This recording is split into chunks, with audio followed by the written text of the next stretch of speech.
World History 1750 to 1914. The British Impact on India 1700 to 1900 by Fritz Blackwell. A military procession in India. Image source: the British Battle website, britishbattle.com slash First Silk War,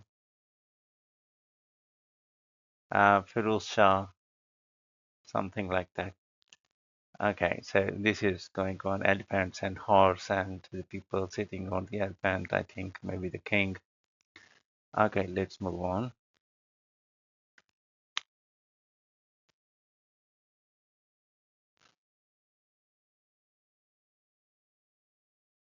The period 1700 to 1900 saw the beginnings and the development of the British Empire in India. Empire was not planned, at least not in the early stages. In a sense, it just happened. The first British in India came for trade, not territory. They were businessmen, not conquerors. It can be argued that they came from a culture that was inferior and a political entity that was weaker than that into which they ventured. And they came hand in hands, and they would not have been viewed as a threat by the Indians, who most certainly would not have thought of themselves as Indians, at least in any political sense. National identity was to be established much later during the independence movement, which indeed was also known as the nationalist movement. Identity was in terms of region and caste, which to a considerable extent it still is today. The British and the Indians would go on to affect each other in profound ways that still are important today. In what follows, because of a limited space, the impact of Imperial Britain on India is addressed. Hopefully, a future useful essay on the impact of India on Great Britain will also be published in EAA. The roots of empire. And here, some ideas, some questions come to my mind. Is that is this the text, the true one? And to my mind, as I also belong to this culture. Okay, so the British at that time they were quite inspired to colonize, to establish their colonies in the world because they had already seen Portuguese and Dutch doing this in the eastern part of this world. So to say this, that they were so innocent and they came as traders and they meant for trading and they were businessmen, absolutely not. They were, this East India Company was fully backed by the British government, and already this East India Company had explained all the prospects that the British government could make from this venture, and they had already the full support, and this was the only, and the British East India Company was the only company that had the permission to do business here in India, none the else. So to say that they were just a businessmen, it was all pre-planned, and they were colonialist in my mind, in my judgment. I'm sorry to say to disagree, because it is commonly believed that whatever is written in English should be accepted as a truth, gospel truth. Okay, and perhaps the writer also expects the same, that it should be. Maybe this is true, but there are some ideas, and the writer should also think over it. And maybe I'm right, and maybe it helps him improve next time in his editions. So, and also the students at the same time, and they should also have a clear-cut understanding. To clearly understand the activities of the East India Company is that they should keep in mind that the EIC is a British government-backed company, and it didn't come here; it was sent here. Okay, and they were in full coordination with the government, and whatever they were doing was absolutely at the notice of the government. And government was not ignorant of this. The government constantly was watching on it. Okay, about the activities, about the interest, and they meant colonizing India. Okay, they saw it previously. They calculated all these things, that how much wealth is there, and what are the weaknesses of these people, and and the other thing is that they were lucky to rule over here, and it was not for the bad luck of the Indians. It was their negligence, their incompetency, their nature of slavery, okay, well, to welcoming new masters. So this was the reason, because India is not the place that has been ruled by the Indians. I don't remember that they were only after 1947 that India is being ruled by the Indians.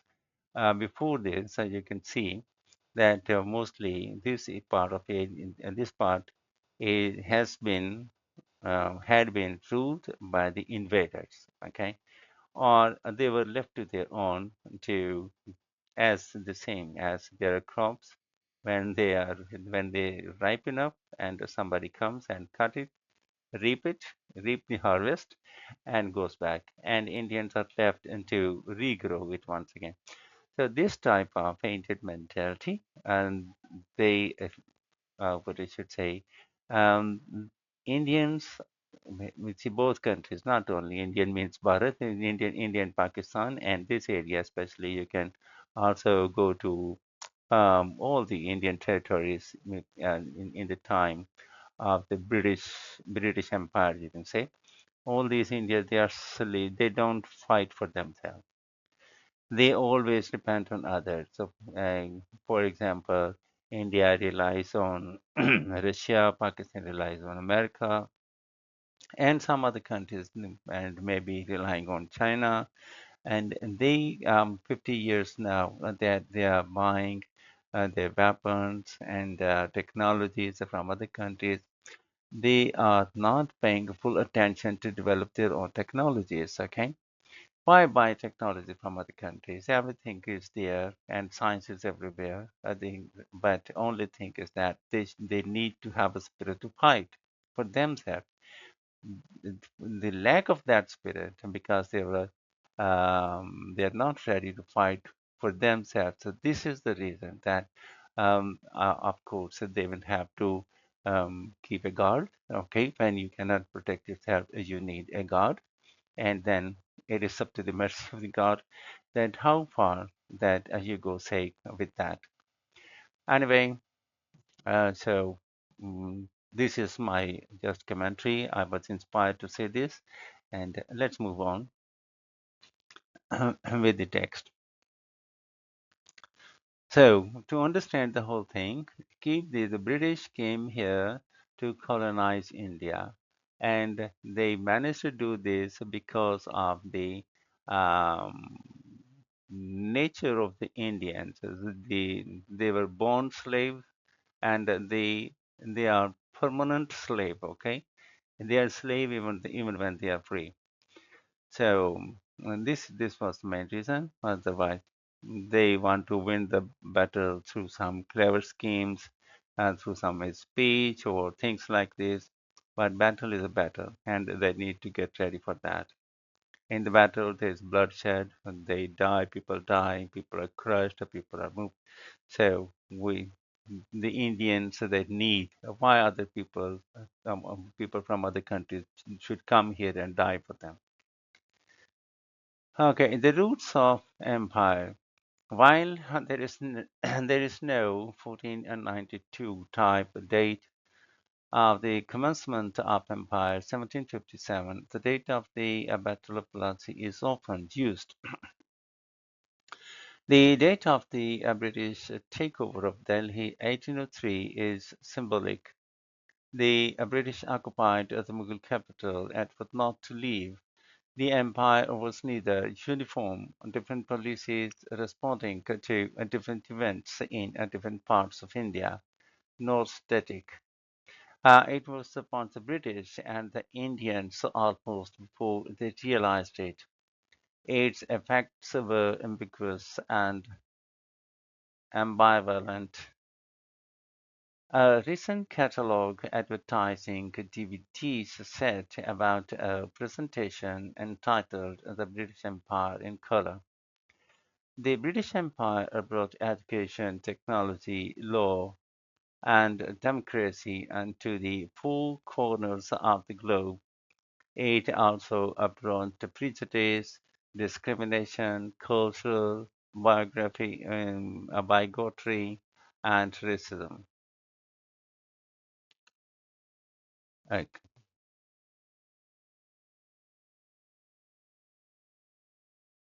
The blurb goes on to state that the video examines the complexities, contradictions, and legacies of empire, both positive and negative, and to a degree such as the intent of this article, only to a degree for an article this brief on a topic as complex and intricate as the British impact on India cannot be complete and faces the danger of becoming simply an inventory.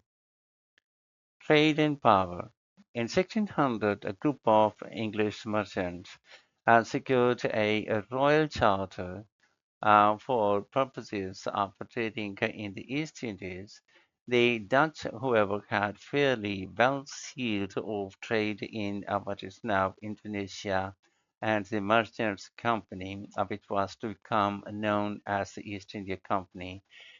The company turned its attention onto the vast expanse of India with its cotton and spices, for example, pepper and ginger are from South Indian words. uh, Ginger are from the South Indian words, as well as other commodities. And so other powers, especially the French and the Portuguese, were to become competitors. The Portuguese secured um, uh, en- enclaves on the west coast, the most important of which was Goa, which they controlled until 1961, and which preserves a Portuguese flavor to this day. The French secured influence in the southeast, where Pondicherry, formerly Pondicherry, is sometimes referred to as the French Riviera of the East and was transferred into Indian jurisdiction in 1954. So one thing we need to remember is that the French came to India following them. Previously, the Dutch, the Portuguese, the French, they were already doing business in East Indies. That means Indonesia, Malaysia, so that part of the world. And in the British also opted to do business in the same place, but they were not encouraged by the already established companies, the French, the Dutch, the Portuguese. So they had to find a different place, and they marked India the best one. And they turned their whole attention towards India. And when they had established themselves quite healthily there in India by winning. So the French also realized this, and they also decided to try their luck in India, and They came, they followed the British, and they tried to they made their entry in 1664. So British came here in 1608, and the French came here in 1664. You can say almost 56 years later. So until 1961, okay, and which serves the Portuguese. So that's all about Portuguese. And in India, the French were the main rivals of the British, and they realized that they should also have their place in India as well. And they tried their best but could not succeed. The dominant power in India was the Mughal Empire. British adventurers had preceded the company into India, including at the Mughal Code. It needs to be emphasized that the purpose of the company was trade. So here is a mistake. The purpose of the company was to conquer India and give it to the British government, and the same they did.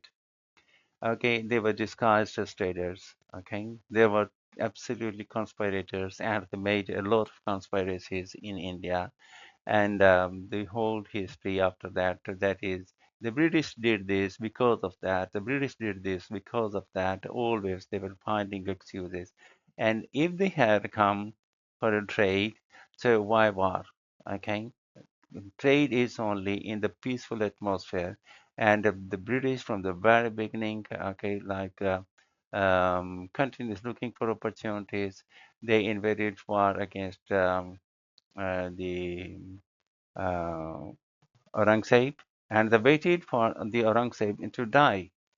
And after that, they became more active. And previously, they had the hand on Bengal in what they call 1757. And yeah, previously, they were doing, they established them, their, and they made their Fort William, okay, to provoke Sirajuddaulah, okay, and also they bribed the commander of Sirajuddaulah, and that is not just the traders don't do this, okay, so it is not that they came, they were traders, and I'm sorry to say, I feel it's like this. Okay, the traders don't do this. Okay, traders go buy, sell at the one piece, no war. They don't carry guns with them. And if somebody is in aggressive mood and moving about in the market, you cannot say that he's a trader. So the British, they were bullies, okay, from the very beginning. And they were, you see, a small quantity, small number of people, a small group, and they made the Indian people to win India. They made use of the Indian people to win India. They were very clever cheaters. I usually believed that, I'm sorry to say, for the right to refuse British, but the British are cheaters, and they cheat and they enjoy it. Okay, well, it's not something wrong with them, and they take pride in that. Okay, and they befool the people who invented the first April Fool. The British did that. Okay, and they kill and laugh. Okay, this is their policies. Okay, and they need to they they they need to look at that. I don't think they will do that because it is in their DNA. The circumstances, okay, and the circumstances in which they grew up, it is the same. That's a part of the culture. Now they are adopting honesty, and they are benefiting from the honesty as well. But still, it is the same. Ask them, yeah, ask them the address, they will never tell you the right address. So here the same has been, you see, the habits have been in some parts, especially the Lahore, if you, because the Lahoris, they are very popular in copying something that benefits, okay? So they, without realizing the good or bad things, even today, if you ask a Lahori address, and it is very common, and the pure Lahori, And if you need to go to east, they will tell you go to the west, and then they will move on to their home. So mercilessly, this is the trait that adopted from the British culture. But I'm sorry to say the word trait once again um, inspired me to speak. But a combination of factors and events were to draw the company into Indian politics, especially with the decline of the Mughal Empire and the concurrent and resulting rise of the regional powers, including that the British, um, who had become what is this word? Ensconced at what is now Chennai, Madras, Mumbai, Bombay, and Calcutta. It is noteworthy that these three cities were founded or at least developed. World History, 1750 to 1914. Developed by the British and in recent years have each had their names de-anglicized. Mughal decline, two events 50 years apart, had important consequences. The first was the death in 1707 of the last of the great Mughals, Aurangzeb, who was followed by lesser Mughals. In various ways, Aurangzeb's own policies may have contributed significantly to the Mughal decline, but the importance of his demise is that it was followed by incapable successors and considerable instability. It was not so sudden that the sons of Aurangzeb that they were incapable. Actually, in his lifetime, Aurangzeb himself, viewing some risk and dangers, or he wanted to consolidate this Mughal Empire. So he never allowed his sons to be trained as administrator or as warriors. So he just provided them luxurious funds to to enjoy their lives and peace, and so it was easy for them. They had never been a good after that, after the death of Aurangzeb. His children were already too old, and when established uh, on a throne, on his throne. So this was another big mistake of Aurangzeb that he did not trust his children, as he himself had deposed his father and maybe killed or murdered his own brothers and to become the emperor.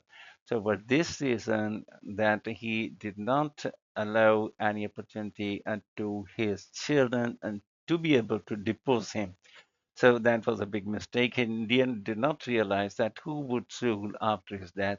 So he divided the kingdom, but his decisions were not to be very uh, healthy, to be followed by his own children. So they were not fighters. They were not the warriors. So that's why and they were unable to protect India. Remember this. Children of Aurangzeb, sons of Aurangzeb, they were not warriors, so they were unable to defend India against the British, who were trained to plunder and loot. And you will see them later. The British took advantage of the instability and the resulting regional tensions, especially in 1757 at the Battle of Plassey in Bengal, and through machinations, through machinations and intrigues, a force of 800 Europeans and 2,200 Indian troops under Robert Clive and defeated an army of 50,000 belonging to the ruler of Bengal. So now you say that the British were traitors. Very surprising. Clive was able to wrest concessions from the Mughals, most importantly, the right of land revenue, and in retrospect, it appears that an empire was underway. Other challenges arose for the Mughals, including the rise of regional and ethnic powers such as the Marathas, Sikhs, and Rajputs, and the sack of Delhi in 1739 by the Persian invader Nader Shah. Meanwhile, the British were to win out in South India over the French, largely because of the Anglo-French wars in Europe and North America in 1740s. Here a point comes to my mind. Then to remember this one thing, the British are always ready to die for England. Okay, and to prove this is a very special thing about the English people. They are 24 by 7, they are ready to die for England. Okay. All the purpose of their life is to enrich England. Okay. So they all policies and they are to enrich England. Okay. And for that, they would go to any extent. Okay. So this is the main reason. Sometimes I see a great similarity in it that the Jews, I think the British in the Jews and in the British, and this is a very common thing. The Jews also, they may die for their country. They will go to any extent. Okay, they will kill and do all type of harms to the world, and they would try to protect. And to the British are after the Jews, the British are on the second place. And I think the other countries are they are not so passionate about their country and their identity, though they have their national anthems and they have mm, some other you see they have their flags and they have feelings and they die for the country, but I don't think they have that type of intensity as the British have for the country. So that one thing goes to the credit, and if you die for your country, of course you will defeat many others. If you don't afraid, if you're not afraid of that, then you become very bold. And there are some other things that I wanted to discuss, but later. No.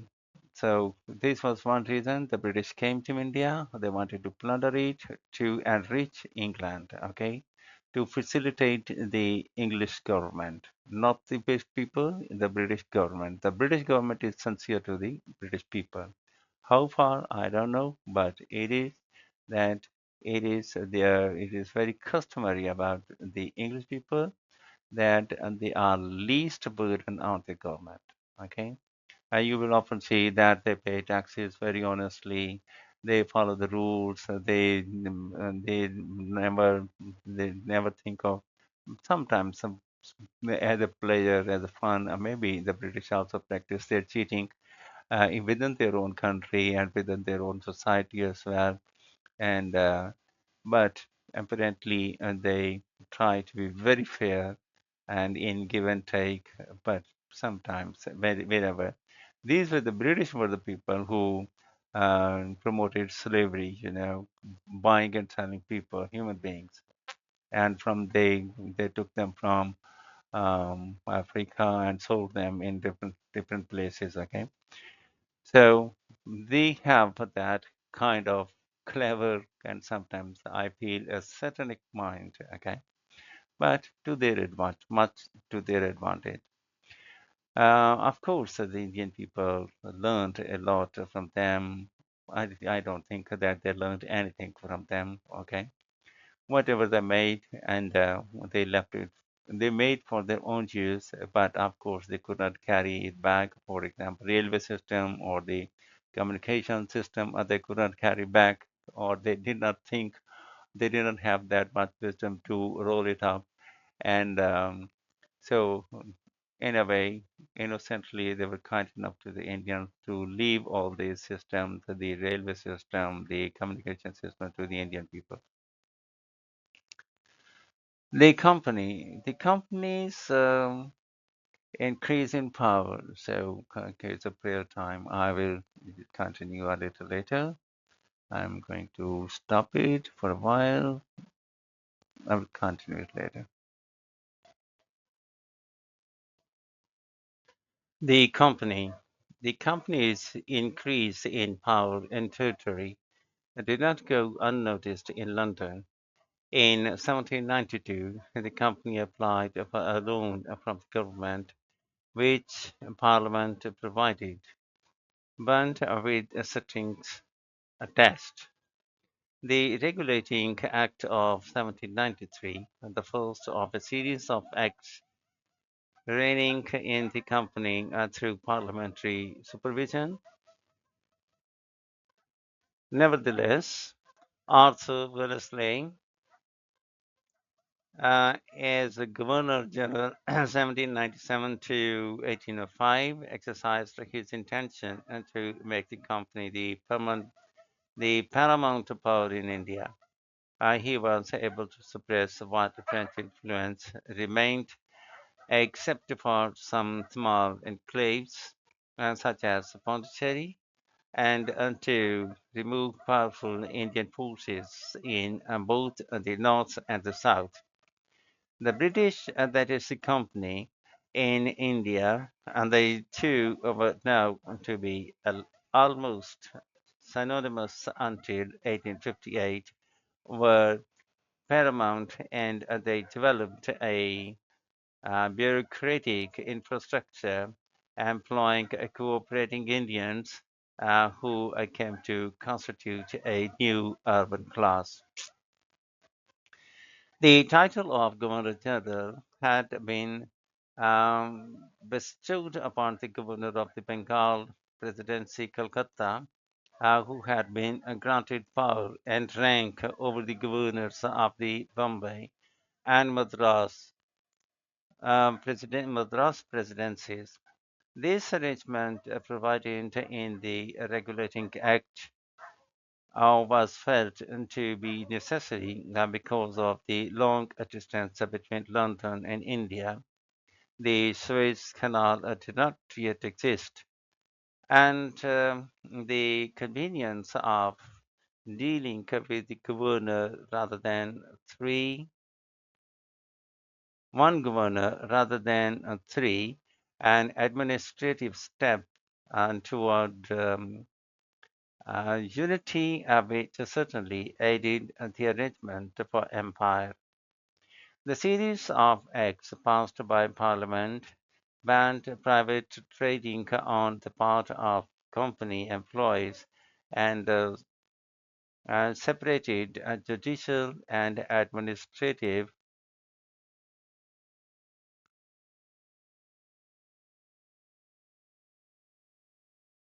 functions of the company from commercial ones.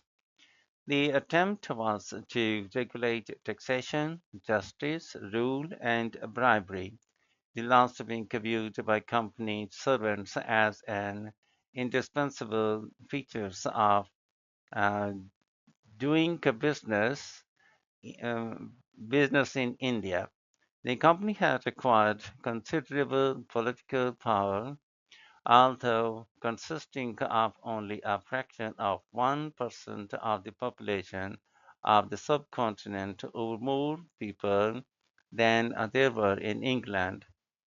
Parliament was concerned and was to remain so.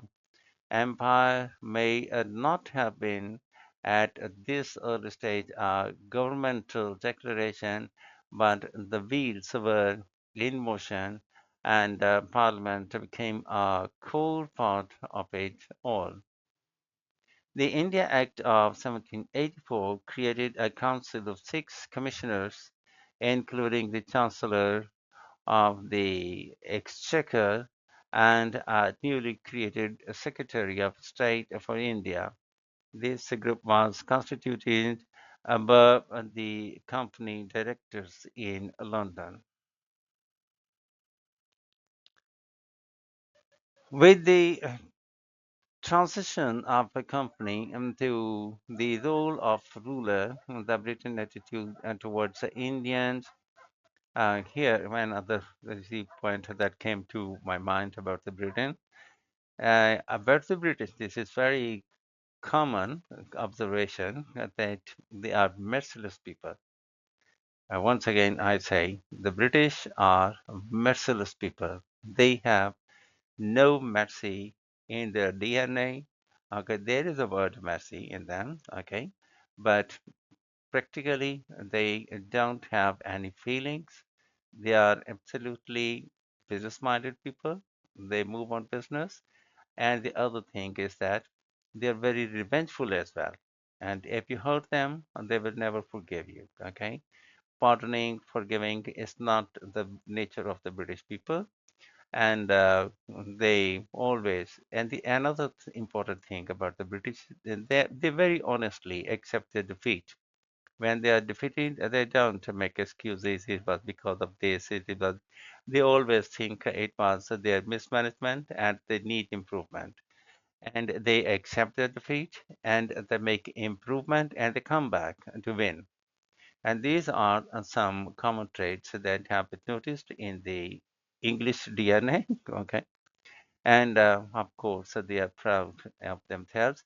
They are very spendthrift. They don't spend money. Okay, they're very careful, very cautious about buying, selling things, and they stick to their guns all the time while buying and selling. But when it's a matter of their national celebrations like coronation or all this, they let them go off. Okay, they would spend as much as none else have.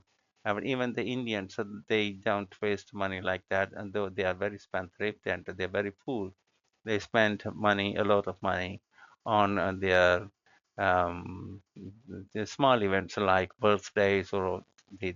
Uh, of course, the British people also celebrate their birthday, but maybe of their earning, they spend maybe 0.1% of that on their birthdays. But unlike the Indians, Indians would borrow money to celebrate their birthdays or weddings or all these things. But the English people, they are not that sort. But when it's a matter of national celebration, they would spend as much as they have. Rather, they would go to any extent, outdo in spending money. Rather, they go, you see, watching that they participate uh, with full enthusiasm to celebrate their national, and they're proud to be uh, nationalist. Okay, and the Britain, they say the Great Britain. So what is this? And they don't. Being a Britain is more than being a human being. Okay, so for being a Britain, they can do anything. Okay, this is with the transition of company to the role of a ruler, the British attitude towards the Indian degenerated. Previously, there had been some limited to social mixing between the British and Indians with no sense of superiority or inferiority that changed. What earlier Englishmen had viewed with interest in Indian culture became abomination. Thus, the parliamentary leader against the slave trade, William Wilberforce, 1759 to 1833, felt Hinduism to be a greater evil than slavery. The opening of the Suez Canal, 1869, allowed greater access to India by English women who, of course, had to be protected from the hostile culture and barbarous Indian men. Biased concepts regarding non-Western cultures and non-white people, this is what I was talking about, arising from so-called social Darwinism, Darwinism and evangelicalism provided rationale for imperial rule. It is not coincidence that the heyday of imperialism was the Victorian age. Although the foundation was provided by the Battle of Plassey 1757, 1803 is a good symbolic date for the start of empire. General Gerald Lake defeating the Marathas, perhaps the most important Indian power, and entered Delhi, the Mughal capital. By this time, the emperor was mostly a figurehead, but symbolically important. He now became pensioner of the British, with his realm reduced to the Red Fort. A British official referred to as the Resident became de facto ruler of Delhi. Company soldiers protected the city and commercial interests. Things were never to be the same. In a sense of taking of Delhi was but part of a process for, as Dilip Hero in his chronology chronology of Indian history has asserted, by the late 18th century it had become commonplace among the British, irrespective of class, and to despise Indians. This characterization has been affirmed by other observers. One great sentence of the English people is also that they always try, they do their best to be impressive, or they give paramount importance to their look, to their speech. It is to hide their evil intentions. Okay, they make themselves very charming. Okay, and their personalities are very charming. Their speeches are very charming. Okay, everyone is Shakespeare, and they it is like that. Okay, but still, you can't imagine and their, I see, uh, habit of deceiving the people. Okay, and their deception is their main characteristics, and how far they go, you can't even imagine. Uh, or maybe I have seen too much of them. Racism and rebellion. So one thing you can say, the charm, the technique, the British, they always, in their speech, in their look, they always try to be very impressive. And whatever they do it very artfully. Even the cheating is, they do it very artfully. When they talk, when they, and the one thing is that I'm going to tell you. Now, these days, I think we see that even the Britain are not ruling uh, in the Great Britain. The British people are not ruling their own country these days. It is ruled by the Jews. Okay, and Jews, once they were target of the Christians, the British people, the Britain, Great Britain, I should say, and they've been tortured. Okay, and because these were their rivals in business as well.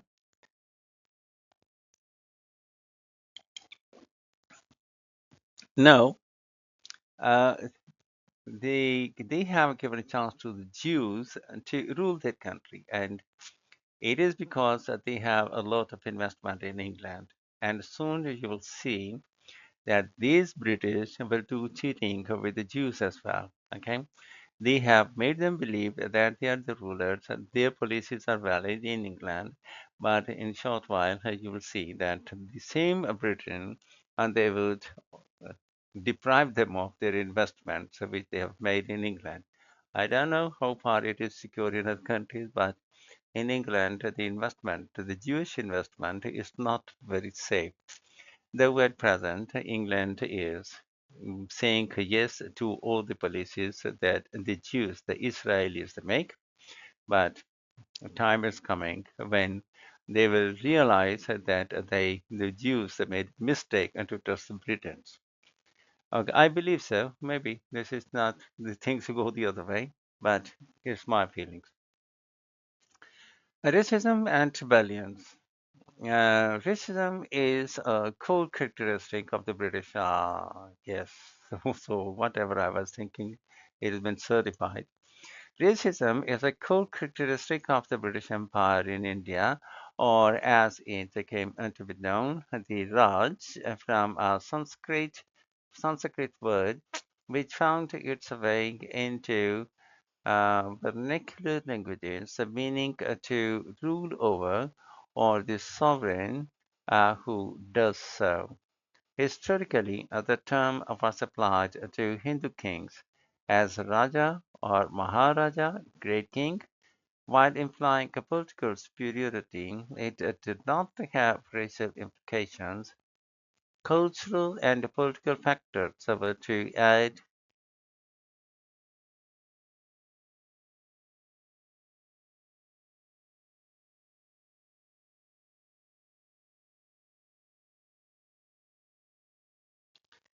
General Havelock's attack on Nana Sahib at Furtipur, 1857.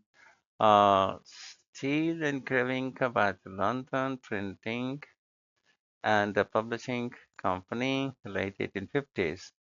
So this is the source. Yeah, you can see the Britons are the great warriors. Okay, they risk their life to for their victory. The Britons are crazy about their victory. Distinction under the concept under the British, Christian proselytizing, proselytizing, proselytizing, and the Great Uprising or Rebellion or Mutiny of 1857. This historic rebellion was not an insurrection, for it was not organized, and therein may have been its failure. The rebellion was a bloody mess involving Indian soldiers, sepoys, native rulers of subsidiary or princely states that were quasi-independent, but in thrall to the company and in fear of loss of their principalities and the company armies vicious retaliation. In essence, it was an explosion of deep frustration and fear that had been building up for decades. It is significant that it was largely confined to north-central India, where company rule and British oppression were strongest and most obvious. The causes were numerous and included forcing the use of Western technologies, the railroad and telegraph upon a highly traditional society, imposition of English as language for courts and government schools, opening the country to missionaries with the resulting fear of forced conversions and company takeover of subsidiary states when a prince died without direct heir, increasing harshness and distance on the part of the rulers and policies beneficial to the company's profits, but even inimical to the people, and so on.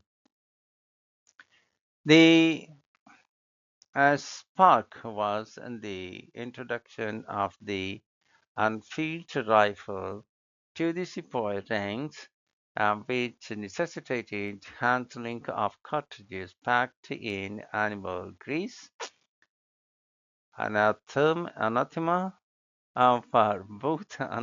for both Hindus and Muslims, and considered as an attempt to Christianize the sepoys.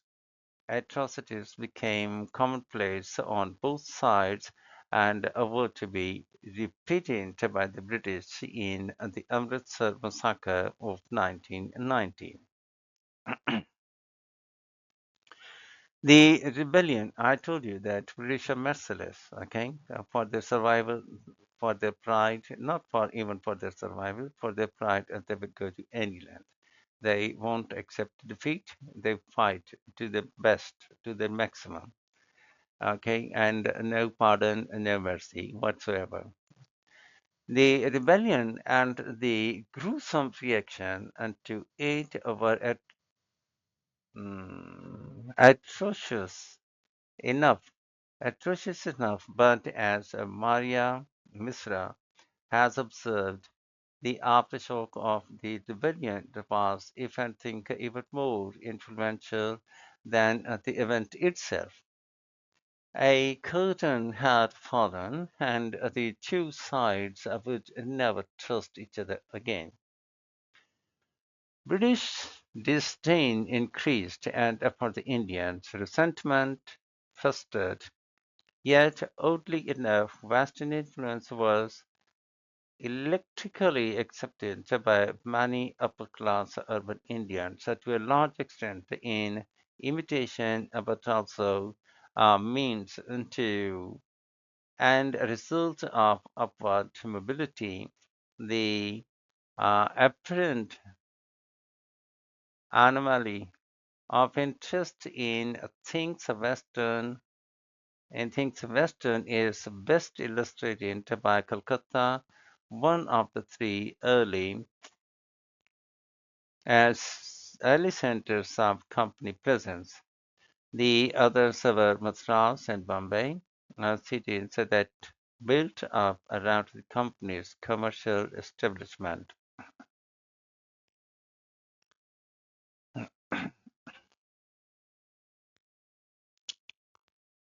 Indian culture. Bengal historically has been marked by cultural pride, most justly so.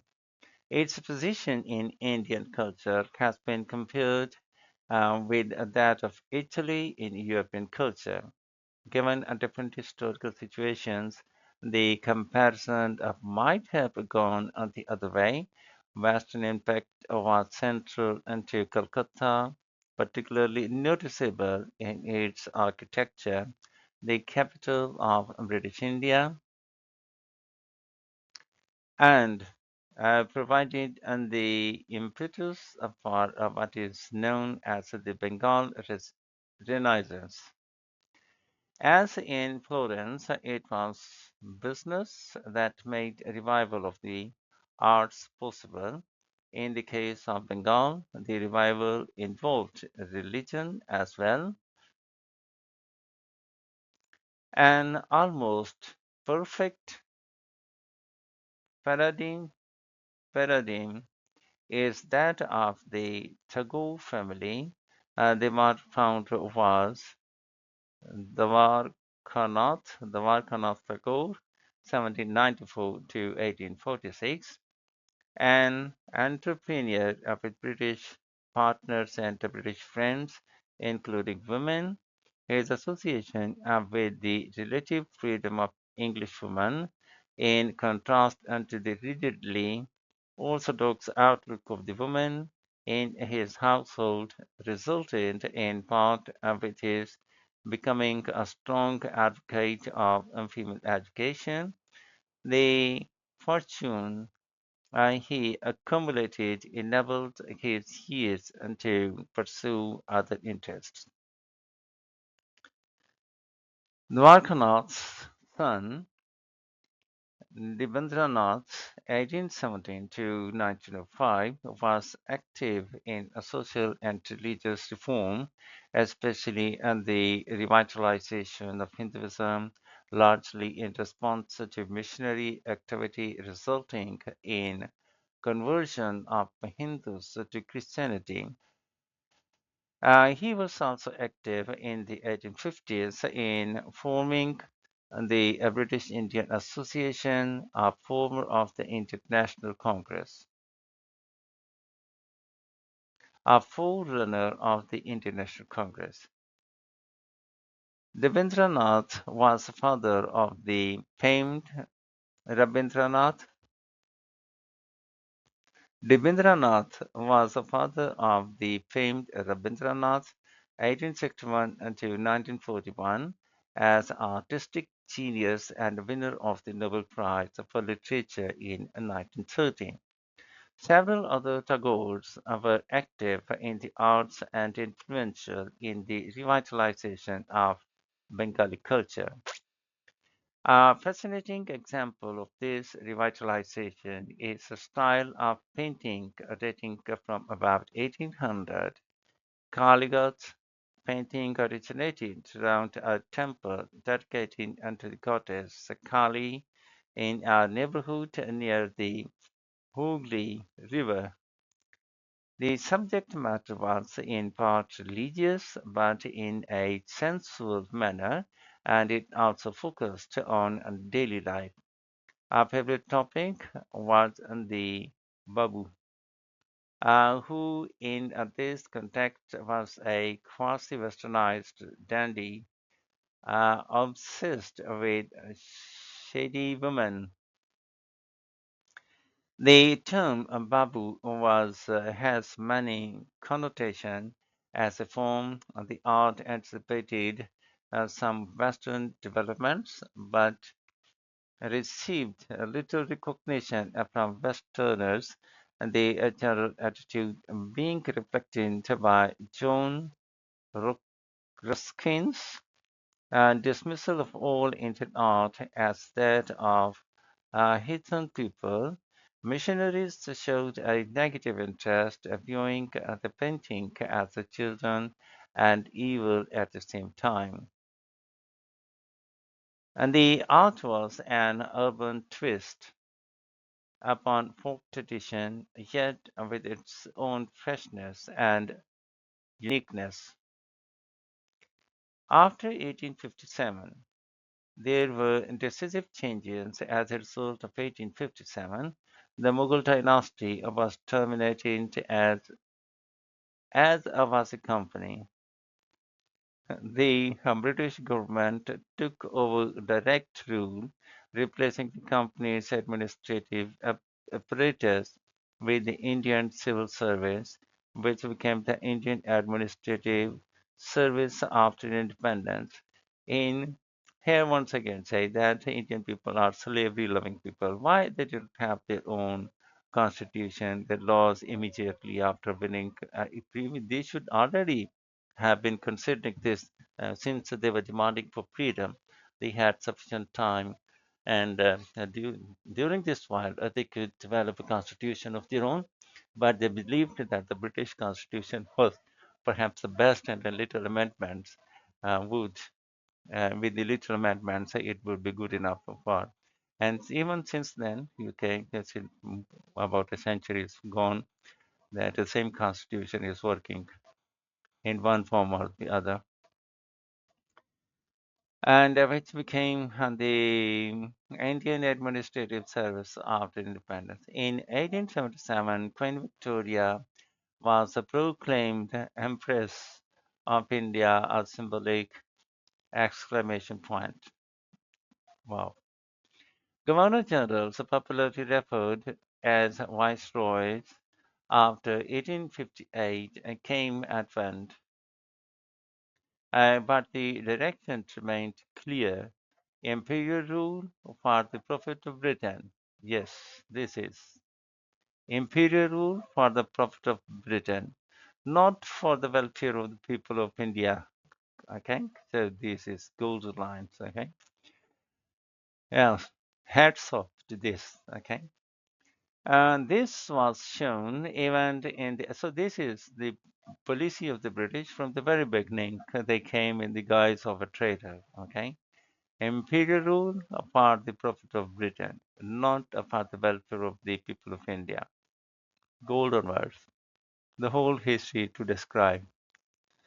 Okay, this was shown even in the governmental response of famines,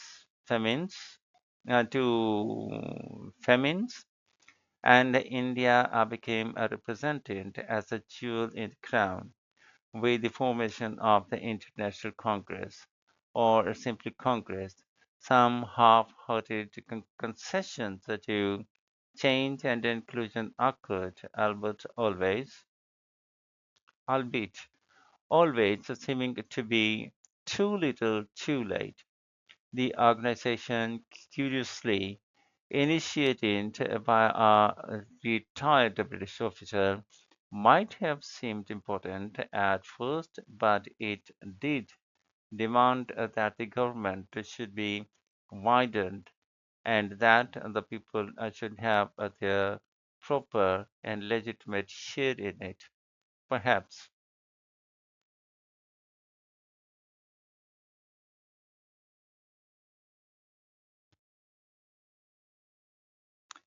most significantly, the initial meeting held in Bombay in 1885 involved about 72 delegates from various regions and consisted mostly of upper class Hindus and Parsis, many of them lawyers, with only two Muslims in attendance.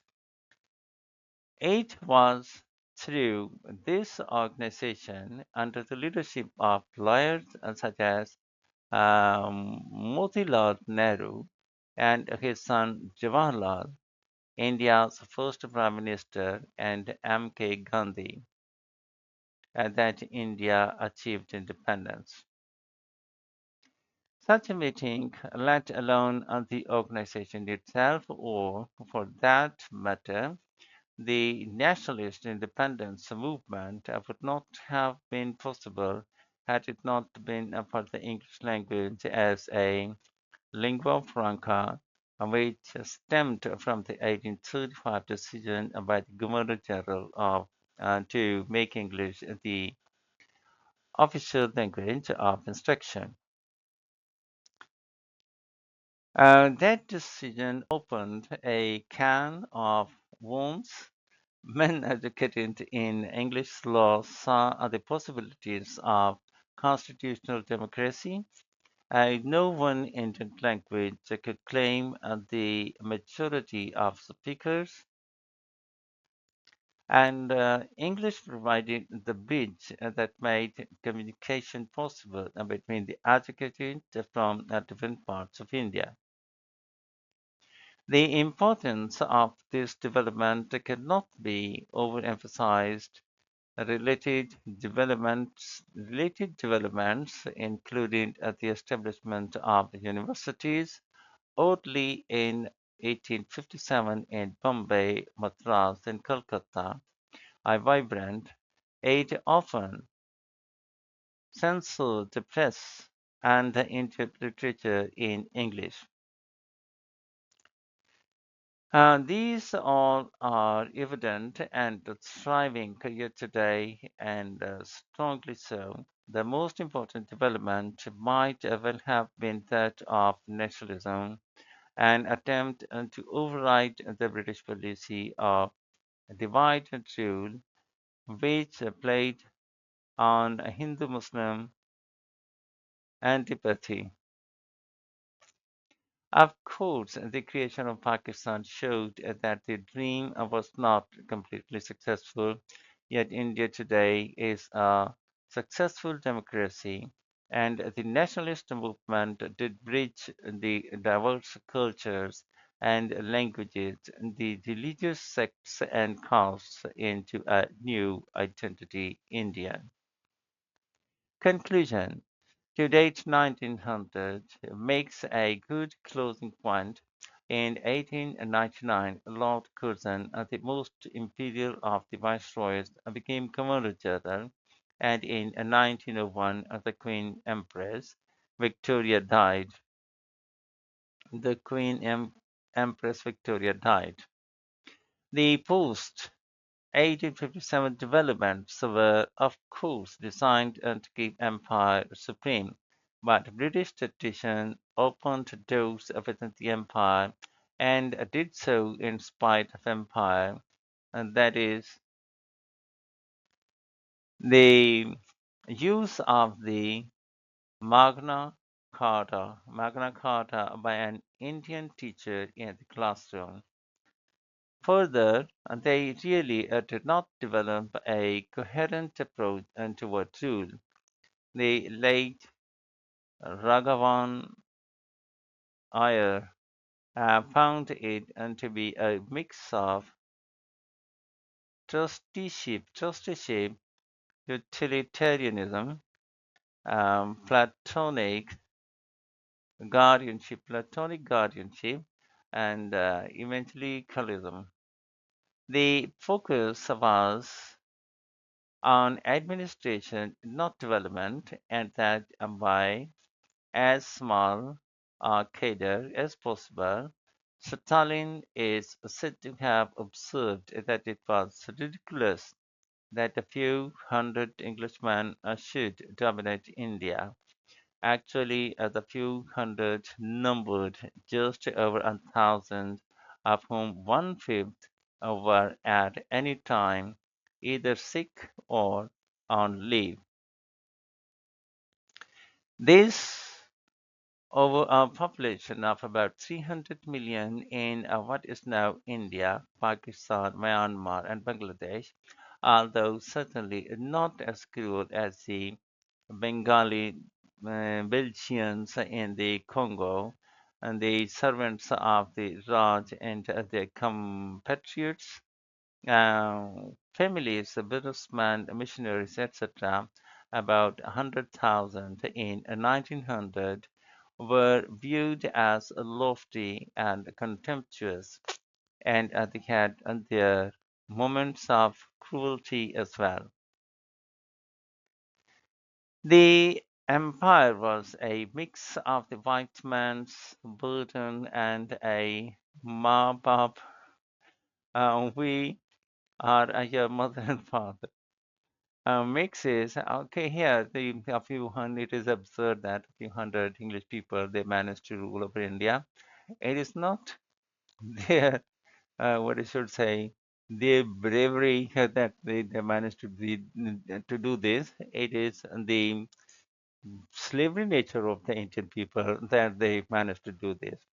In 1857, they had almost and 100% you can say they had defeated the British. And after winning their freedom, they didn't know what to do.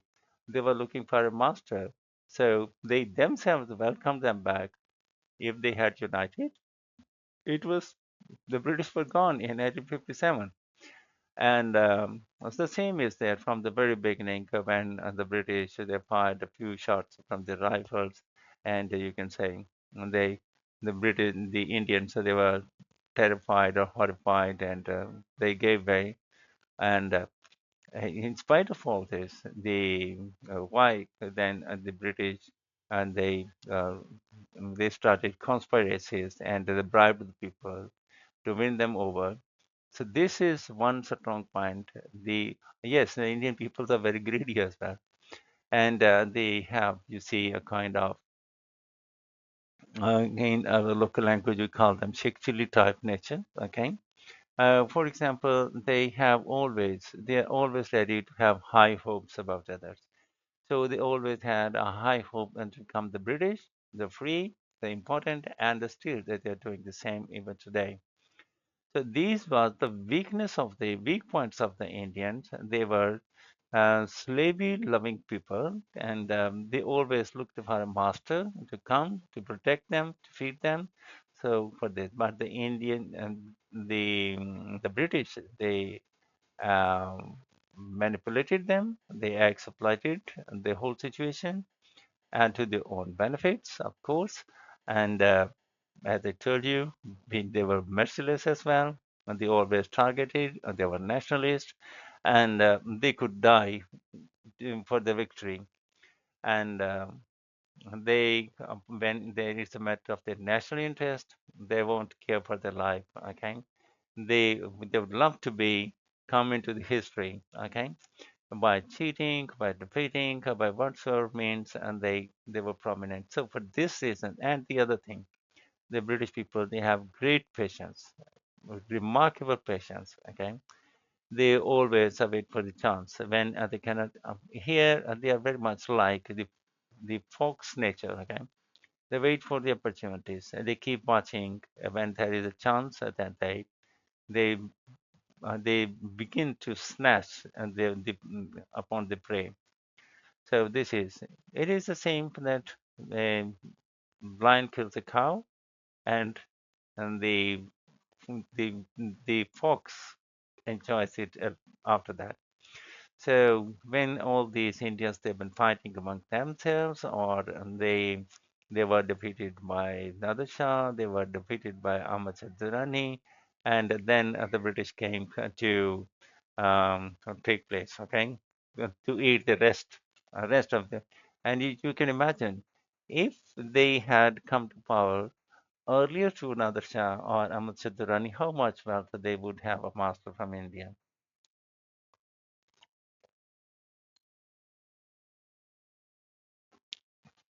Okay, so my comments end. Once again, I'm going to read this. Lofty and contemptuous, and they had their moments of cruelty as well. The empire of, say, a mix of the white man's burden and the Bombab. No Bombab, it was their luck. Okay? Mix is a good word to describe the Raj. They did not came here for why Mamba. Mamba is a kind. They are the symbol of feelings. Okay, they are symbol of sympathies. They are feelings of responsibilities. But British they are void of all these things. The British they don't have feeling, and they don't want to bring up, especially the Indians, the non-British people. Why should they bring them up? Okay, they believe to be the superior race, and in that case, if they believe them to be the superior race, why should they raise the Indians? It is no Mamba, okay? So the wrong words have been selected for their own nature. They don't, these words, they don't match them. They don't, they are not Mamba even of their own children, okay? Even today, they would look to the interest, they would look to the national interest, okay? They would abandon their children and their children, they behave very much like the fish do in the water. They just give birth them and leave them. Okay, go make your luck. So it is a government that protects them, that heals them, that makes rules. Otherwise, they're all pretension. So they don't have those fatherly, motherly feelings. Okay, the British we might never see in the movies. They don't cry, they don't weep. It's the Indians who all the time they cry, even in the whole albums of songs they are full of tears. British don't cry. I never saw, but they think, they plan, and their plan is mm, for their being a nationalist. The British engaged in racism and exploitation. Yes, these words are, you see, absolutely um, antagonistic to each other. So you see, father, mother, and racism. They cannot go, and exploitation. These things they cannot go together. The British engaged in racism and exploitation, and it's not the 1%, 100% British are the same. Exploitation, and they also provided and the doors that would lead into Indian democracy and nationhood. False court in the opening, the jewel in the crown, and the initial novel of the Raj Quartet wrote up into nations in violent opposition, locked in an imperial embrace of such long-standing and subtly it was no longer possible for them to know whether they hated or loved one another, or what, what it was that held them together. and seemed to have confused the image of their separate destinies. Okay, very surprisingly, one thing came to my mind, I'm forgetting. Very surprisingly, it is that even today, after winning even the British, if they demand some concessions, once again, if they want to repeat the whole story, and if they try to come back to India or Pakistan as a traders, they're most welcome. Okay, and all facilities which they demand are given to them. Okay. Yes. So the point was that now the British are gone. There are some we see welfare or charity programs that are working even today, and some hospitals they are still in the name of the British people, or some maybe some institution. I don't think that any social services here in Pakistan, not in India, but they do have some, you see, charities, so you can say, and then they're going on here in this society as well for the welfare of the Indian people as well, which are beyond politics, beyond racism, beyond selfishness. So it is because they don't. They have some principles. The British people have some principles. They have some feelings of justice. Okay, and uh, it is that they do give a little bit until the. It is to avoid that doesn't come to me in my culture. It is not. It is not a good word. That is, we say, fuck and pay. Okay, so whatever their charity are of that sort to be made. Okay, now my this computer has gone out of battery, so I have to. The lecture, this year's recording is also that's finished. Look, it's pretty long, and hope to see you um, in another video to talk to you. Okay, stay blessed. Goodbye.